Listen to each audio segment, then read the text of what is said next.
People's Democratic Party may have discarded zoning as a criterion for picking its presidential candidate for the 2023 election cycle. If the party hierarchy ratifies the recommendation of a committee set up to investigate its loss in the 2019 general elections, the committee headed by Bauchi State Governor Senator Bala Mohammed in its report submitted yesterday recommended that the 2023 presidential ticket should be thrown open to all Nigerians irrespective of tribe, religion, and other considerations. It, however, acknowledged a clamor for either the Northeast or the Southeast to produce its next presidential candidate of the party. The campaign for the zoning of the presidency to the Southeast took an interest turn late last year when Ebonyi State Governor Dave Umahi, left the PDP on whose platform he got to power, citing alleged marginalization of Igbos in the party. Umahi had moved to the All Progressive Congress along with most governing machinery of the state. But PDP has dismissed the governor's allegations, saying that he was only driven by his 2023 political ambition. Tundu, your take on this? Well, I think it's really idealistic of the PDP trying to just have strictly operate on a meritocracy where the only consideration is competence. So far, so idealistic, but we live in the real world. And unfortunately, it's also quite tone deaf, I feel, because the general sentiment, I mean, recently we've had a spate of separatist activity. There's a clamor now for people to feel recognized, people to feel a sense of belonging. So this whole idea of where you're from does not matter is not in line with the mood of the moment nationally. Right or wrong, that's just the facts of the matter.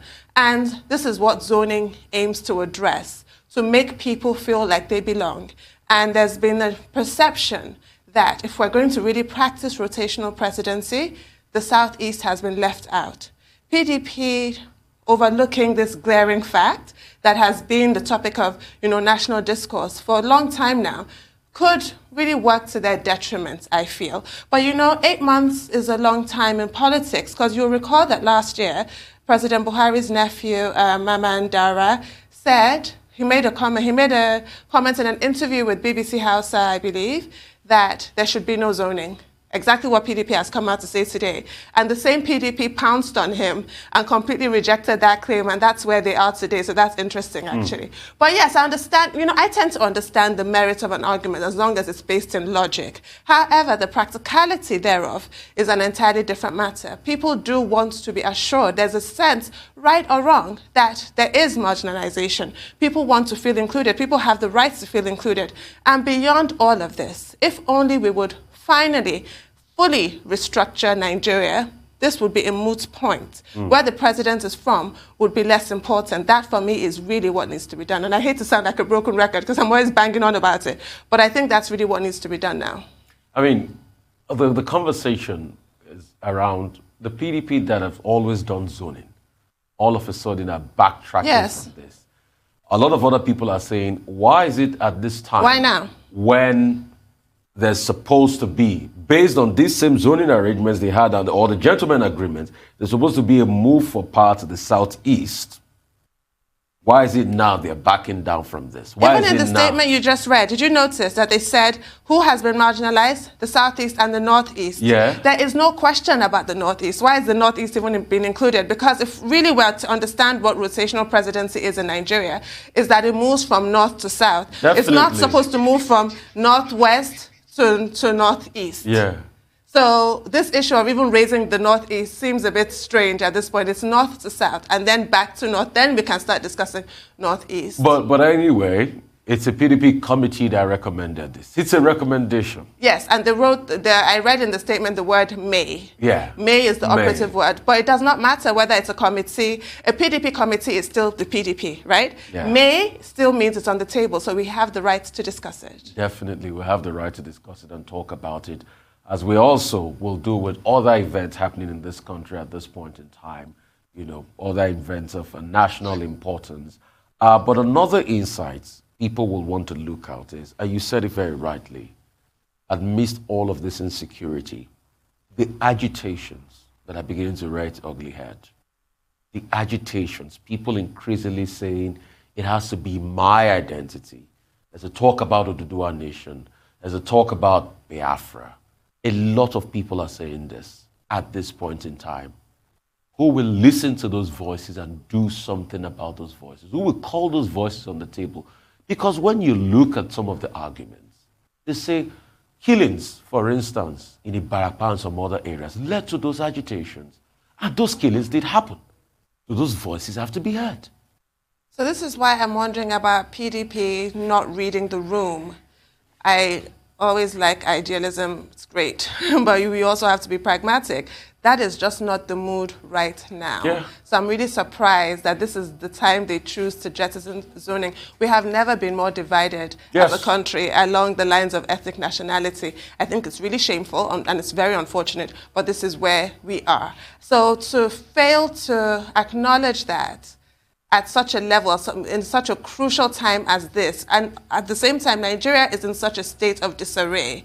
It's very strange to me that this has even been publicly discussed by any part of the PDP.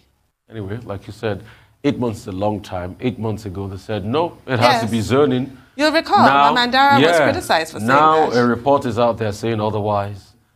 Probably, maybe as time goes on, maybe if we have Kola in here to come and speak to us about it. You can clarify some of this. You can clarify some of these things. But thank you so much for your time. That's about, that's about what we have as regards this issue of, the PDP committee coming out to talk about zoning at this point in time and saying a committee, and I should restate, has said or has recommended. Can I ask you something? Yeah. Because really, zoning is a political convention. Yeah. It's not codified in the Constitution or anything like that. Yeah. Do you think it should be formalized like was mooted in the Abacha years? For me, it has to be said that power has to move around. What I don't believe in is a particular group of people thinking the country is for them alone. That is what has festered over the years that has caused the so-called insecurity, not the so-called, the insecurity we see today, the unemployment.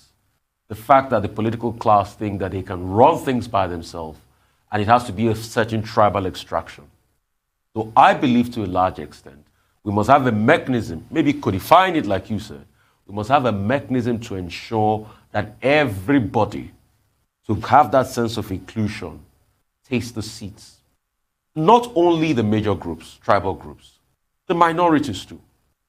It must go around because even the minorities are part of this country and everybody must be represented.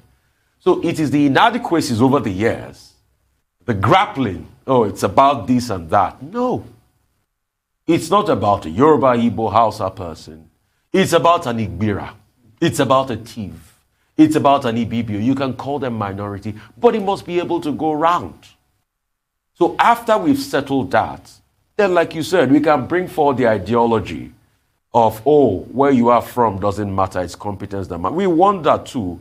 But over the years, did we practice that politics? So why start now? So why start now all of a sudden when it's not gone round? Did we practice that politics? We didn't. No. So all of a sudden we want to change the rules because we know it's going to tilt towards some other people. And these are the reasons why a lot of people are talking. And they do have the right to talk. But if we want to come on the table and discuss about the furtherance of the nation, we must do it with a lot of equity and justice. A lot of people have been marginalized, and they have a case. If they have not been marginalized, they wouldn't say so. The reason why the people in Scotland are moving for devolution of power, because they've been marginalized. So people everywhere in the world will come up. I keep citing the instance of Canada. The 70s. It was a beehive of activity. They had the Front for the Liberation of Quebec, Front de Libération de Québec. Yeah, the French-speaking part. The French-speaking part. They too were fighting to leave the country. And it took a leader, Elliot Trudeau, to say we have to make reforms. The country has to be inclusive. Canada wasn't bilingual until Trudeau had to codify it in the law that it even stands with language. Today, every Canadian you see, even if from the English-speaking part, can speak French. It was all the reforms Trudeau had, and that was what at least, pacified those people. Are they still agitating? Yes, they're still agitating in Quebec. So this is why I'm wondering why the main opposition political party would be so tone deaf. It's quite clear that there is a clamor for recognition, for self-determination. And Nigeria is such that it always matters, the identity, the tribe, the religion of who is flying a presidential flag always matters. Always. That's the Nigeria that we have today. In the future, that might change, but right now, this is the reality. And truly, Tunu, like you said rightly, to build a nation, as stated in our former national anthem, that says, where tribal tongues may differ, in brotherhood we stand. We must have fairness, justice, and equity. Absolutely. All the way across the board. All the way. All right, that's all on News Headline. We'll take a short break now. When we return, we'll have Road to Diri, Michael Wilson, Adesu Amora, Aaron Akejala to give us updates on Africa global business, COVID-19, sporting activities across the globe.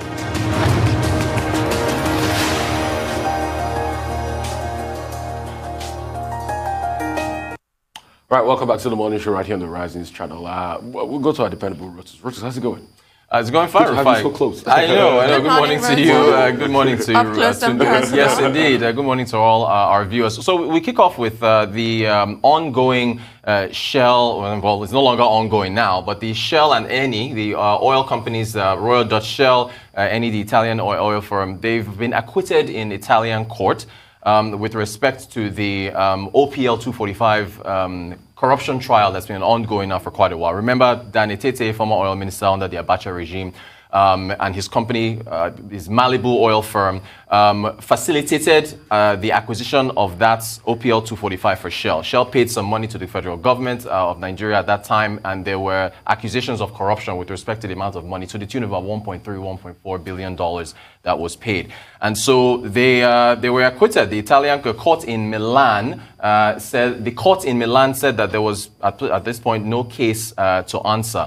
So this trial has been going on now for I think about 3-4 years or so. There are a couple people, Italians, that were jailed as a result of this. But the Nigerian government has expressed a lot of disappointment in this the trial outcome, and they are looking at whether or not they're going to appeal.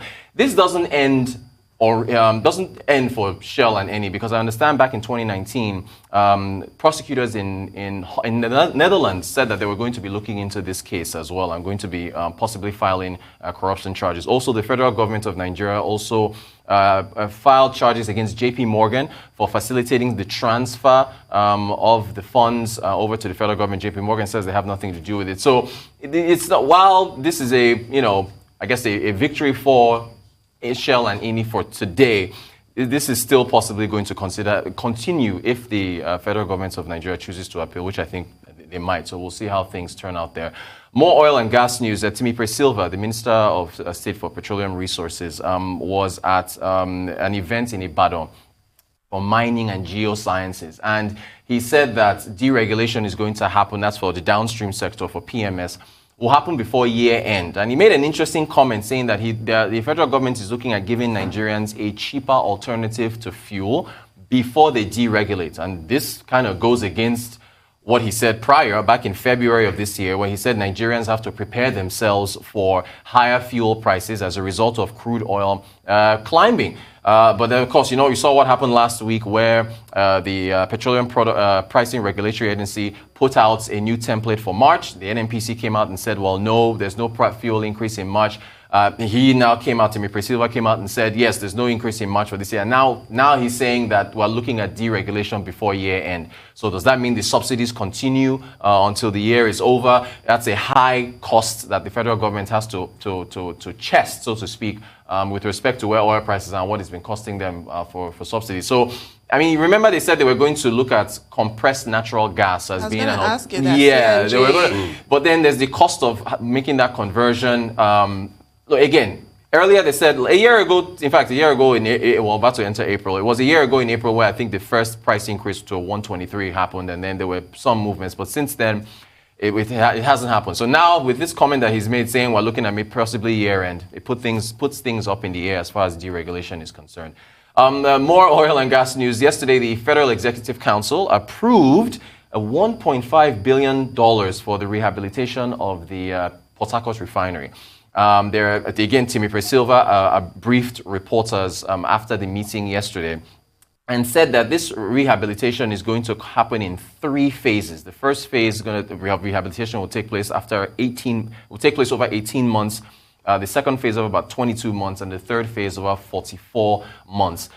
A lot of people are questioning approving such a high amount of money for the refinery, considering the fact that the Port Harcourt refinery has, like the ones in Warri and up north, Kaduna also, having moribund. The liabilities are high, the cost of maintenance are high, and I think that's what's been, deterring foreign investors from coming in to want to put money in to rehabilitate the refineries. Also, there's the fact that a lot of pressure is on oil and gas nations or oil and gas firms and nations to move towards renewables.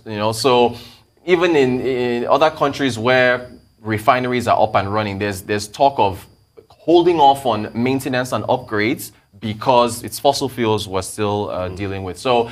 But interesting there, of course, we've got the Dangote refinery coming on stream soon, so there's also that to look at. Finally, Olamilekan Adegbite, Minister of Mines and Steel Development, he was at an event held by Lafarge, and they were talking about the collapse of houses in Nigeria, and he was the keynote speaker there.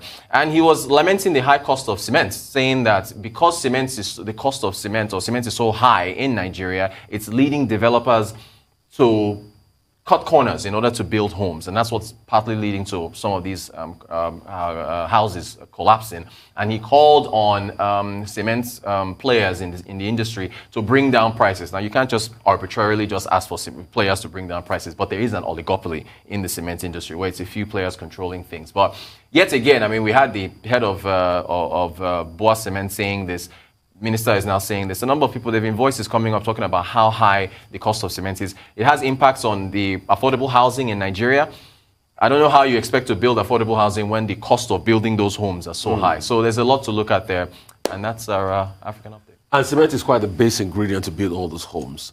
We had a rep from Dangote Group here the other day when the Boa Brouhaha started. And yes, he said, I saw that. If we cut prices, they'll say, oh, we want to stifle the competition.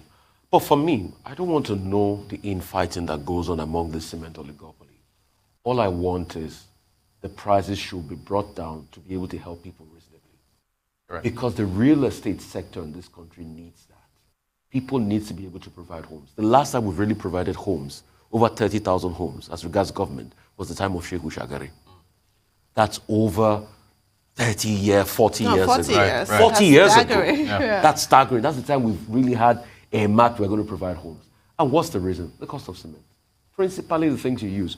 Other things like other building materials, so the prices should come down. Right. I don't see why we can't have factories that should set up building material, and government should support them. You see, this is what government does everywhere in the world. Right. Government shoulders, industry. Because if industry thrives, government will thrive. So we should all come back and create an. I subscribe to you on the Port Harcourt refinery. How much is it churning out? Why are we throwing good money after bad? It's shocking. I don't get it. I mean, we all saw when NNPC released their reports. Yes. We saw how in the reds the refinery account They never made a naira. They never made it. So why are we keeping a failing? It's quite and surprising. reinvesting, not only keeping it, reinvesting in a failing enterprise. It's really it doesn't make much sense. But again, these are the kind of things that the industry, the private sector, has to talk about when with regard to these type of decisions that government makes on cement players. When you look at their overhead costs, power plays a role there, right? A lot of them have to build their own power stations in order to power their industry. So Nigeria has to address power. When you address power, that you now bring down overhead costs for businesses in operations, you can now start to see solutions in all these other areas. But despite the power they're providing, what are their margins? Cement's margins for some of the players are higher in Nigeria. I mean, if not for anything, we countries. see them on the stock market. We see the returns. Right, correct. That's what are their margins? Point. Yes. I think it was Gandhi that talked about commerce with morality. What are the margins? Indeed. So, again, it's an oligopoly. So yes, that's something that does need to be addressed. Yeah, right. But it's good that one of the oligarchs is the person blowing the whistle. Oh, right, exactly. That does help. Even he is appalled by the situation. Indeed. Thank you guys so much. Thank you, Rotus. Thank you so much, Rotus. All right. All right, we'll move on to more business updates. Michael Wilson joins us from London now. We'll be right back.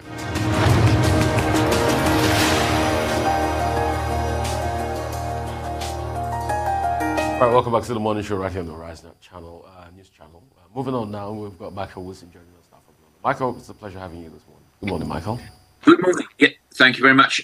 So as expected, then all the eyes were on Jay Powell and the FOMC last night in terms of our time frame, and he just reiterated everything: no imminent rate rise or tapering, and he restated all the views about supporting the economy to help rebuild employment and so on. He was super dovish, and that really helps everything. Interest rate expectations remained firmly anchored for 2024. There was a few of the committee members who spoke against that, but mainly it's 2024. Now, you have to ask yourself, how does anybody make predictions at least 2 years ahead? I don't know the answer to that question, but that's something which occurred to me about it. Australia came in just for its thing overnight, as far as Asian markets are concerned, very high employment too. So that's saying a lot about the way in which Australia is clearly going to recover from all this, isolated though it is. Asian markets then mostly higher after that suitably dovish talk from the FOMC. American markets in in record territory as well. Nikkei up about 1%, Kospi up about 1%, Shanghai about 0.5%, and so on. China's come up with some news this morning. It's going to up its chip production. Semiconductor Manufacturing International Corporation, SMIC, saying that it's the largest and most important chip maker, and it's going to up its production in the southern Chinese city of Shenzhen. It'll put capital into the project, and it's key to China's plans to boost self-sufficiency in the semiconductor area after those tensions with the United States when President Trump was in power. Asia emerging markets to resist the US bond surge. Rising US bonds will not actually hurt some of the emerging markets, and that taper tantrum we talked about last week will help them too. That says a lot for the solidity of China's financial markets. So then to the United States, and that recap: record highs yesterday, FOMC lifting all that for all the reasons I've just been into. Just to reiterate then, the US Central Bank is talking about much stronger growth, but not that worried about inflation. If there's any spiking, it'll look through it. Growth forecast to 6.5% this year, up from 4.2% predicted in December. We're going to get the jobs figures. I'll come on to that later on today, which I'll be talking with Rotus about when they actually happen, around about our and your lunchtime time. But Jerome's... The chair of the Fed, Jay Powell, said he wanted to see proof of a more complete recovery before altering policies at all. So they're focused on stimulating economic activity at the moment, not actually reacting to it. US-China summit. Now, they meet in Alaska over the weekend. Not necessarily a presidential meeting, but some very, very high-level diplomats and politicians from both sides of that. They'll be looking. There are all the signs that Biden is going to be just as tough on China. China, for its part, no retreat from coming back about that. And also, remember Catherine Tai. She is the critic of China's trade practices. She has actually been endorsed and confirmed by the Biden administration as their top trade official in the United States. So what will we get? Will we get jaw? I expect so. Much to move the markets? Probably very little indeed. But we'll see. Good that people are talking. That's the main thing. As far as the UK is concerned, after a number of auditing scandals, including companies like Carillion, you may have heard of that, BHS certainly, companies are facing curbs on bonuses and dividends and so on. That is an increased powers, really, for the audit commissioners here. That'll be quite good as far as a levelling off is concerned with other countries around the world. Whether it's good for UK's competitive position, not sure about that. Bit of a setback for the vaccine rollout in the UK. AstraZeneca has been blamed for some not meeting its supply commitments. These are the first jabs for the under 50s. Add into that, the EU now is trying to grab the vaccines that are made in the EU but are going to be exported to the UK. Ursula von der Leyen says she was ready to trigger an emergency treaty clause to allow the Commission to confiscate production plants and tear up patent controls. So it all continues, basically. US households will go on a £50 billion shopping spree when COVID restrictions are lifted. That's from the CEBR, one of our think tanks. That's from money saved during the pandemic. We're also suffering from Liberty Steel. Now, we've got a long history, obviously, with steel making, as many developed nations have. Of course, this was all undercut by the Japanese and then by China. One of our this is Liberty Steel's own 12 plants in the UK. Labour's shadow business secretary is saying that therefore the country should nationalise steel. Well, may do, may not do, but it's a difficult road, that really. Can steel remain competitive? Probably not. This is all about the collapse of the company's main financial backer, Greensill Capital, last week, and a lot of jobs at stake in Liberty Steel. Oil, but the post-Fed buy everything kind of thing. A lot of speculative long positioning in oil, so that's actually come off very, very slightly. Brent crude down to 67, WTI down to 64, and gold itself forming a significantly potential low range of trading, just continuing where it's been really over the past 3 or 4 weeks. Day ahead then, so we've got those US jobless figures, and the Bank of England, of course, reveals its decision about interest rates. No expected change there, but it's likely that when they actually do, they'll talk a little bit about what they feel for the economy and whether they actually support the economy going ahead, and whether they're sticking with those potentially quite optimistic forecasts, I think, for the UK economy. That's your global view this morning. Good morning. Take you back to what you said about, the UK corporate governance reforms.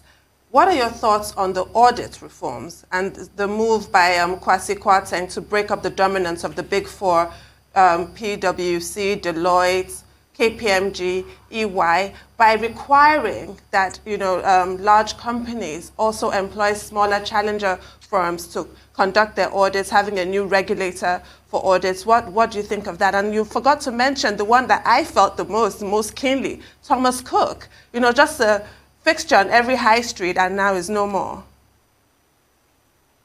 Yeah, okay, so Thomas Cook, yes, you'd expect that from the travel industry. They were the first travel agents, weren't they, actually, to do trips from the UK and so on.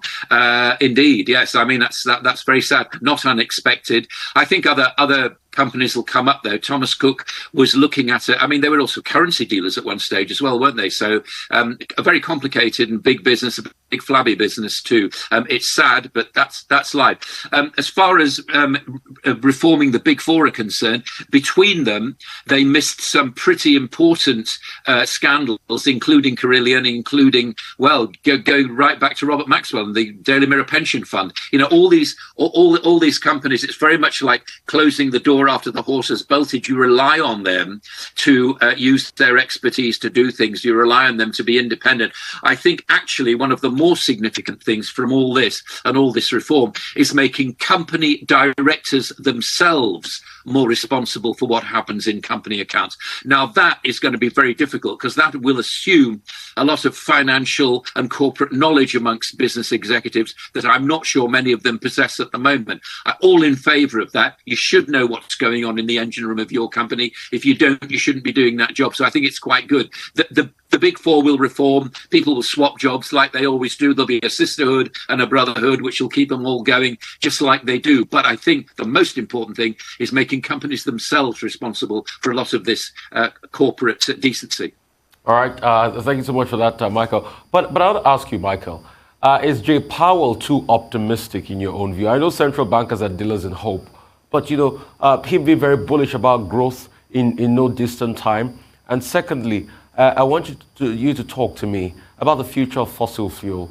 When I checked the indicators about crude oil prices, it still keeps going ding-dong around the $60 to $70 barrel mark. Is this the sweet spot we've been talking about? And will things start to wind down even further? And thirdly, I must have to ask, which way for Britain post-Brexit? The EU is not backing down as regards the trade deals, and Britain is not getting anything any further.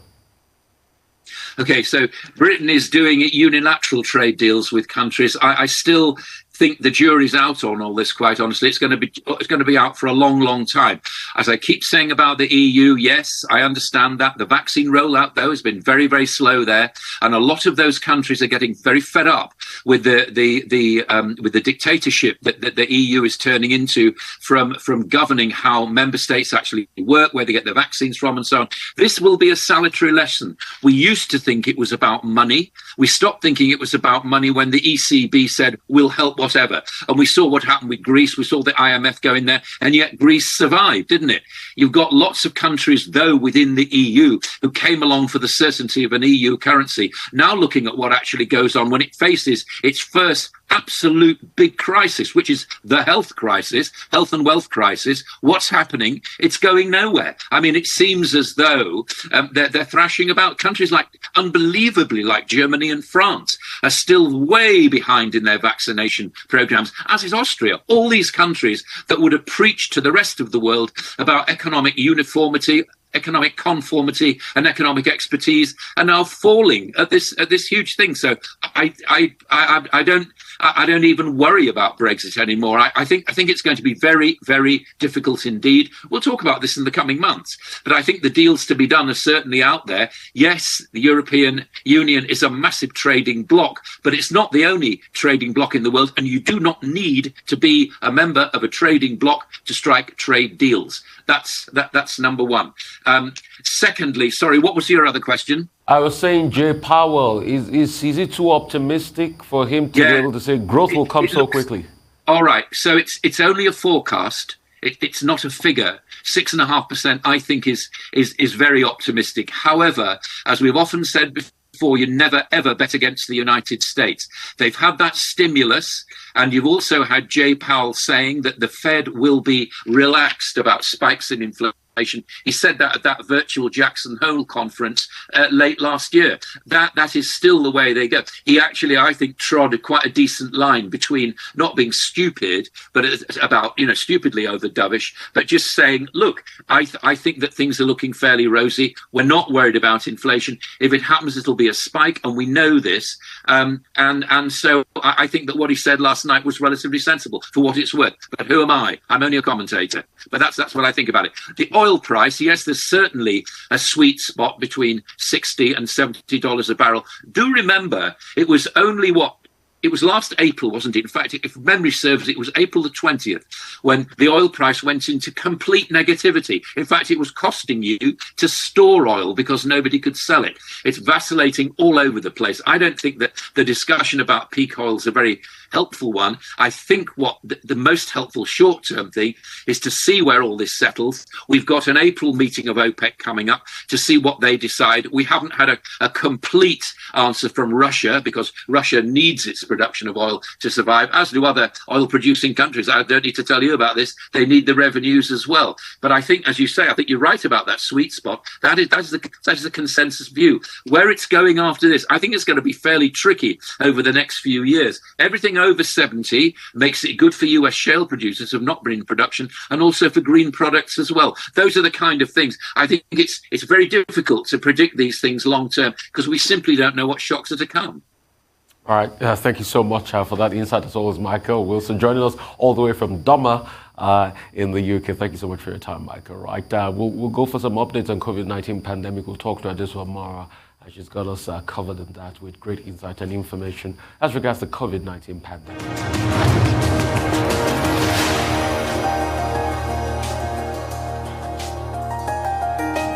All right, welcome back to the Morning Show right here on the Rising Channel. Dr. Bati is here, but we're going straight to Adesua Mara now. Adesua. Good morning, Rufai. Good morning, Tundun. And good morning, Dr. Bati. Glad you could join us finally. Thank you very much. Well, let's begin with the global figures. There have now been over 120 million infections globally from the COVID-19 pandemic. The WHO says we're seeing an increase in infections, but a reduction in deaths across the globe. But some countries, globally that is, but some countries are still turning in those numbers. In Nigeria, 187 new infections of COVID-19 and 9 deaths were reported in 18 states in the last 24 hours. We hope we would be able to get data on the vaccination across the country. At the moment, the epicenter, which is Lagos State, is the only state publishing daily vaccination data. If we could have that up for you. So far, Lagos State says it has vaccinated 12,720 people. So Lagos is the only one publishing those figures at the moment. And I do hope that you'll be able to put this across to Dr. Faisal Shuaib when he comes on the show this morning. There have also been challenges. I was trying to register this morning for my vaccination, but my local government site is taking forever to load. It's also a challenge people are reporting. I do know that the MD, for instance, has also sent in a message this morning saying she's not been able to register because the local government site is taking forever to load. It's actually not coming up. So there's a problem with that. They need to check it out. Away from Nigeria, in East Africa, after almost 3 weeks of uncertainty over his health and his whereabouts, Tanzanian President John Magufuli has been confirmed dead. Rumors swelled that he was sickened by the coronavirus, and the opposition had earlier alleged he was flown secretly to Kenya and then India to receive treatment for COVID-19. However, in a televised address to the nation yesterday, Vice President Samila Suluhu said the 61-year-old president had died of a heart condition, which he had suffered for 10 years at a hospital in Dar es Salaam. President Magufuli, as we know, is a known COVID-19 skeptic that drew criticism from within and outside of Tanzania. Away from Africa, let's go to Europe, where the dust is yet to settle. Yesterday, the European Union Commission President Ursula von der Leyen threatened that the EU will stop export of vaccination to the UK. She said that the bloc would withhold vaccine exports, reopening a dispute with the British government over supply delays affecting the inoculation in the bloc. The EU is actually facing Europe, is facing a third wave of coronavirus pandemic, and less than 1/10 of its population have been vaccinated. She's accusing AstraZeneca in particular, which helped develop the Oxford University vaccine, of having underproduced and underdeveloped for the EU. And then finally this morning, new coronavirus cases are picking up in the Americas, and the Pan-American Health Organization, PAHO, says that Brazil is reporting the highest number of new infections and deaths in that region. Madam Carissa Etienne is saying that the authorities in Brazil must protect its citizens. And just 2 days ago, the Brazilian president appointed the 4th health minister in 1 year. Well, let's start with Ursula von der Leyen, the president of the European Union Commission. She had a press conference yesterday in Brussels, Belgium, where she more or less declared a vaccine war. And we hope that this will not escalate to the level of a war, because what we are seeing clearly with regard to the vaccine is vaccine rivalry and vaccine nationalism, and now we are on the verge of vaccine war. People have gone to, countries have gone to war over water. They've gone to war before over spies, China, right? And now the vaccine is stretching the limits of international relations and international diplomacy. Yesterday, what Ursula von der Leyen practically did was to invoke Article 122 of the EU Treaty. And Article 122 of the EU Treaty is more or less a declaration of war. And our excuse is that, yes, they have crisis in the European Union. 17 countries have not been able to even get up to scratch with the rollout. All the 27 countries, they are far behind other parts of the world with regard to the rollout. And now she says that Article 122 of the EU Treaty gives the European Union the powers to seize factories, to stop exports, to in fact do whatever they like with regard to vaccines that are produced inside the EU territory. You recall that before now, the EU also blocked vaccine exports to Australia. Yeah. Now, this has caused some reactions from across the world. Boris Johnson is talking about vaccine nationalism. The US says it is surprised, although the US does not depend on vaccine supply from the European Union based factories. But at the same time, the European Union has raised concern. Now, I think the international community should also be concerned. The WTO, only the other day, through the new Director General Ngozi Okonjo-Iweala, was saying that one of our priorities is to ensure that we do not have this kind of restrictions on the supply chain. But EU, collectively, all the countries are saying that they cannot afford to be producing vaccines within their territory and allowing those vaccines to go elsewhere. But of course, what Ursula von der Leyen said yesterday is not the final word on it. I think Thursday, next week, the EU is going to meet all the 27 countries and they will take a decision on it. But I hope they will take along the reaction that we have seen from the international community. However, vaccine war or no vaccine war, I think that the pain, whatever pain the European Union is feeling, is self-inflicted. First, they've been very slow with the rollout. Second, the politics they've been playing with Brexit, and particularly with the AstraZeneca vaccine, is also part of the problem. That has taken the 27 countries within the EU back.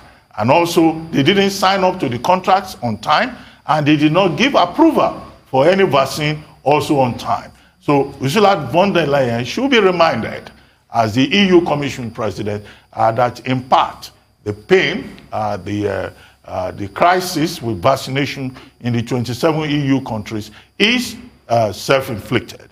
Now, you brought the point about Magufuli, where we commiserate, we sympathize with the people of Tanzania. You described Magufuli as a vaccine skeptic. Here was a president with a PhD in chemistry who placed prayers and a good diet and stimulation above and ahead of science. He did everything possible to frustrate the attempt to monitor the COVID-19 seroprevalence in Tanzania. The last time Tanzania reported any data was May last year. They reported 509 cases and 22 deaths, and since then, Magufuli stood in the way of that process. We've been told by Vice President Samila Hassan, who is going to be the next female president that we will have on the African continent. Magufuli has spent only 5 months out of his, second term. So you have a female vice president, a female president emerging from Tanzania. But the more important thing is about the legacy of Magufuli. On the occasion of his death, I think we should move beyond his attitude towards the vaccine. We should talk about the fact that, well, he tried to fight corruption, he tried to bring a new style, and there was a lot of enthusiasm and optimism about him. However, I think he ruined that with his human rights abuses, with his, clamp down on free expression, and, his legacy is one of a president with great promise, but who ended on a note of contradiction. Well, I wanted to talk about Ursula von der Leyen and the AstraZeneca vaccine, but it appears that we've run out of time.